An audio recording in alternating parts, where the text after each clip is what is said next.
Wassalatu wassalamu ala rasulillah Sayyidina wa maulana Muhammad ibni Abdillah wa ala alihi wa sahbihi wa man tabi'ahu wa mawalah. Ashhadu an la ilaha illallah wahdahu la sharika lah wa ashhadu anna sayyidana Muhammadan abduhu wa rasuluh la nabiyya ba'dah. Allahumma salli ala sayyidina Muhammadin an-nabiyil ummi wa ala alihi wa sahbihi wa barik wa sallim. قال الله تعالى في القرآن العظيم وهو أصدق القائلين أعوذ بالله من الشيطان الرجيم يا أيها الذين آمنوا اتقوا الله حق تقاته ولا تموتن إلا وأنتم مسلمون. وقال تعالى في آية أخرى يا أيها الذين آمنوا اتقوا الله وقولوا قولا سديدا يصلح لكم أعمالكم ويغفر لكم ذنوبكم ومن يطع الله ورسوله فقد فاز فوزا عظيما. عباد الله أوصيكم ونفسي بتقوى الله وطاعته فقد فاز المتقون. Hadirin hadirat jamaah Jumat yang dimuliakan Allah Subhanahu wa taala. Sebelum Islam datang ke Nusantara, nenek moyang kita sudah tahu, sudah mengenal bahwa tubuh manusia ini terdiri dari dua unsur. Yang pertama disebut dengan raga, yang dilihat oleh mata, yang dapat disentuh, ditangkap panca indera. Yang satu lagi tidak dapat ditangkap oleh panca indera, tidak dapat dilihat mata, tidak dapat dipegang oleh tangan, disebut dengan jiwa. Maka dua kata ini selalu bersanding beriringan, jiwa dan raga. Setelah kita merdeka, setiap hari Senin kita, anak-anak kita menyanyikan lagu kebangsaan Indonesia Raya.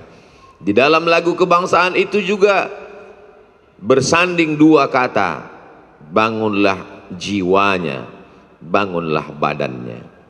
Ada yang zahir, badan, raga, tubuh, fisik, jisim. Tapi ada yang tidak terlihat oleh mata. Islam menyebutnya sebagai ruh, disebut sebagai akal, disebut sebagai qalbu, disebut sebagai fuad, disebut sebagai sir, disebut juga sebagai nafs. Ketika ruh itu belum lagi berjumpa dengan kulit, belum ada darah, belum ada daging, dia amat sangat suci, bersih. A'udzubillahi minasyaitonirrajim. Wa idza akhadha rabbuka min bani adama min zuhurihim dzurriyyatahum wa ashhadahum ala anfusihim. Ingatlah ketika Allah mengambil persaksian. Ketika itu semua ruh ditanya oleh Allah, alastu bi rabbikum? Bukankah aku ini Rabb kamu? Bukankah aku ini Tuhan yang menciptakan kamu, menghidupkan dan mematikan kamu, mengatur, memberi rezeki kamu? Semua roh menjawab serentak, qalu bala syahidna, kami bersaksi, engkaulah Tuhan kami. Lalu apa kata Allah? Antaqulu yaumal qiyamati inna kunna an hadza ghafilin. Tapi nanti pada akhirnya kamu akan berkata, kami lupa, kami lalai. Manusia itu lupa, manusia itu lalai. Ketika ruh bersemayam di dalam jasad, maka muncullah keinginan-keinginan. Inna ahadakum yujma'u khalquhu fi batni ummihi arba'ina yawman nutfah. Kamu diciptakan dalam rahim ibumu 40 hari dalam bentuk cairan, nutfah namanya. Thumma yakunu 'alaqatan mithla dhalik. Berubah 40 hari dalam bentuk alaqah, darah yang menempel di dinding rahim kemudian menggumpal. Thumma yakunu mudghatan mithla dhalik. Kemudian membesar sekepal, segenggam menjadi daging. 40 hari cairan, 40 hari darah, 40 hari daging. Thumma yursalul malaku. Lalu dikirimlah malaikat membawa ruh yang suci bertemu dengan jasad darah daging yang kotor. Pada saatnya darah daging yang bau, yang busuk, yang kotor, yang akan menjadi santapan cacing tanah itu ikut mulia karena kemuliaan ruh. Tapi begitu juga berapa banyak ruh yang mulia ikut menjadi kotor karena jasad yang kotor. terjadi pertarungan, terjadi perjalanan yang begitu panjang. Satu sisi ruh bisa menjadi kotor karena jasad, tapi begitu banyak jasad menjadi mulia.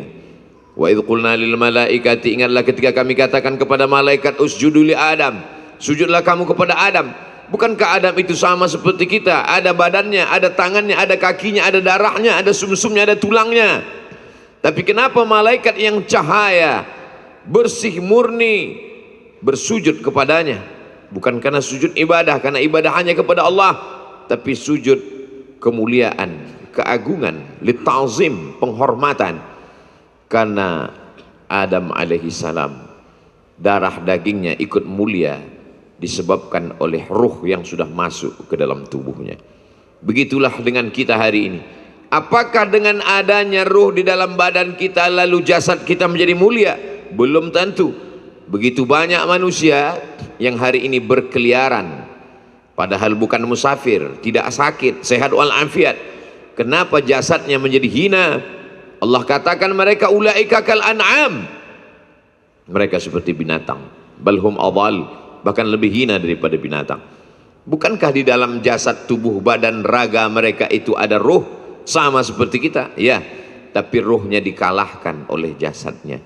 Sedangkan yang mulia itu adalah jasad yang dibimbing oleh ruh. Untuk itulah manusia ini dilembutkan, dididik, dibuat dia beradab. Salah satu cara Allah membuat jasad ini agar supaya mulia, pendidikan sholat 5-10 menit, subuh, zuhur, asar, maghrib, isya, ditambah dengan sholat-sholat sunat, qabliyah, ba'diyah, duha, tahajud. Ada lagi madrasah yang lebih lama daripada sholat. Tanggal 8 disebut dengan hari tarwiyah, tanggal 9 disebut dengan hari Arafah, tanggal 10 disebut dengan hari Nahar, 11, 12, 13 disebut dengan hari Tasyrik. Tapi pendidikannya tidak lama, 6 hari. Maka pendidikan yang paling panjang dalam ajaran Islam disebut dengan madrasah Ramadan. Ramadan adalah madrasah yang mendidik, menghancurkan, meluluh lantakkan jasad untuk ikut dengan ruh yang mulia. Malam-malamnya dia mesti terbangun, tasaharu, bersahurlah kamu, fa inna fis sahuri barakah, di dalam sahur ada barakah, di dalam sahur ada kebaikan-kebaikan. Matanya mesti dilawan, kantuknya mesti ditundukkan, dan ketika saat dia mampu melawan itu semua, dia mendapatkan keberkahan. Awal motivasinya hanya ingin supaya bertenaga, supaya bisa makan sahur, supaya siangnya tidak lemah, tidak lesu, tidak letih. Tapi kemudian ada hikmah di balik itu. Tidak hanya sekedar bangun malam, pasti dia sempatkan sholat tahajud, dia sempatkan untuk sholat sunat taubat, dia sempatkan untuk beristighfar. Wabil asharihum yastaghfirun. Pada waktu sahur, waktu yang mulia itu, dia akan beristighfar, meminta ampun kepada Allah subhanahu wa ta'ala. Kalau sudah bangun sahur, rasanya akan sayang kalau hanya sekedar sahur lalu kemudian tidur. Dia akan sholat subuh berjamaah. Selesai sholat subuh berjamaah, pastilah di dalam sholat subuh itu dia akan tahiyatul masjid, qabliyah subuh, sholat subuh. Setelah itu berzikir bersama imam, berdoa. Setelah itu membaca Al-Quran, ada pengajian subuh. Sayang sekali kalau pengajian ditinggalkan, ditunggu sampai matahari terbit. Setelah lewat waktu haram, melaksanakan sholat sunat isyraq 2 rakaat. Di balik itu ruh sedang dimuliakan, dan ruh tidak hanya sedang dimuliakan, tapi juga dia ikut memuliakan jasad. Pada saat itu jasad pun ikut mulia. Pada saat siang harinya, selama ini jasad yang belum dididik menganggap makanan ini segalanya, minuman segalanya. Tapi pada saat Ramadan, ruh kembali menghaluskan jasad. Wahai jasad, makanan yang kau katakan segalanya itu tidak ada apa-apanya. Lapar, memperkecil saluran darah. Inna syaitana yajri majrad dam. Setan mengalir dalam aliran darah. Fadayyiqu, maka persempitlah alirannya. Maka pada saat itu manusia lapar. Itulah mengapa Allah mengatakan as-sawmu li wa ana ajzi bihi. Puasa itu untukku. Allah tidak perlu pada puasa kita. Allah tidak berhajat Allah tidak membutuhkan puasa kita. Wa huwal ghaniyul hamid, Allah maha kaya, Allah maha terpuji. Lalu mengapa dikatakan puasa itu untuk Allah? Bait rumah, tapi ketika rumah disandingkan dengan Allah, Baitullah, rumah menjadi mulia. Sayyid, hanya Allah subhanahu wa ta'ala. Allah subhanahu wa ta'ala yang mulia. Ketika sesuatu yang lemah, yang hina bersanding dengan namanya, ikut menjadi mulia. Rasul, utusan, yang mulia itu yang mengirim. Tapi begitu nama utusan bersanding dengan Allah, Rasulullah, utusan itu ikut menjadi mulia. Yang paling rendah, tidak punya apa-apa, tiada daya, tiada upaya, hartanya tidak punya, yang punya adalah pemiliknya, tuannya, abdun. Tapi begitu nama abdun bersanding dengan Allah, dia menjadi mulia. Abdullah, Rasulullah, Baitullah. Begitu juga dengan puasa. Puasa disandingkan dengan Allah. As-saumuli, puasa itu untukku. Maka puasa, kenapa puasa disandingkan dengan Allah? Karena dalam puasa orang sedang melakukan perbuatan-perbuatan Allah, beradab dengan adab-adab Allah. Allah tidak makan, orang puasa tidak makan. Allah tidak minum, Allah tidak minum, orang puasa tidak minum. Allah tidak melakukan perbuatan yang diingkari. Pada saat berpuasa semua manusia amat sangat takut melakukan perbuatan mungkar. Allah yang maha suci dan agung mulia, pada saat berpuasa manusia merasa paling dekat dengan Allah subhanahu wa ta'ala. Kalau puncak daripada Islam adalah iman, puncak daripada iman adalah ihsan, anta'budallaha ka'annaka tarah, engkau menyembah Allah seakan-akan engkau melihat Allah. Musyahadah, fa illam takun tarah, kalau engkau tidak bisa melihat Allah, fa innahu yarak, dia melihatmu. Muraqabah, kalau belum mampu musyahadah, maka paling tidak muraqabah, merasa selalu diperhatikan Allah. Muraqabatullah, merasa selalu dilihat, dipandang oleh Allah. Itu hanya dapat dirasakan oleh orang-orang yang berpuasa. Begitulah ruh dihaluskan. Ruh tidak hanya dihaluskan, tapi dia menghaluskan jasad. Jasad benar-benar menjadi makmum. Yang menjadi imam adalah ruh. Di saat berpuasa, maka manusia sedang melewati proses pendidikan. Sampai hari ini Hakim Agung pernah bertemu dengan para hakim-hakim yang ada di Amerika dan Eropa, bertanya, wahai para hakim-hakim, apakah kalian punya lembaga pendidikan S1, S2 yang melahirkan alumni memiliki kejujuran? Hakim-hakim menjawab, sampai hari ini kami belum punya sekolah lembaga pendidikan yang dapat menjamin alumni kami punya sifat kejujuran. Tapi ada satu sekolah, madrasah, alumninya adalah alumni yang amat sangat jujur. Madrasah itu bernama Madrasah Ramadan. Alumninya adalah la'allakum tattaqun, orang-orang yang bertakwa. Sifatnya adalah muttaqin. Al-Quran diturunkan untuk orang-orang yang bertakwa.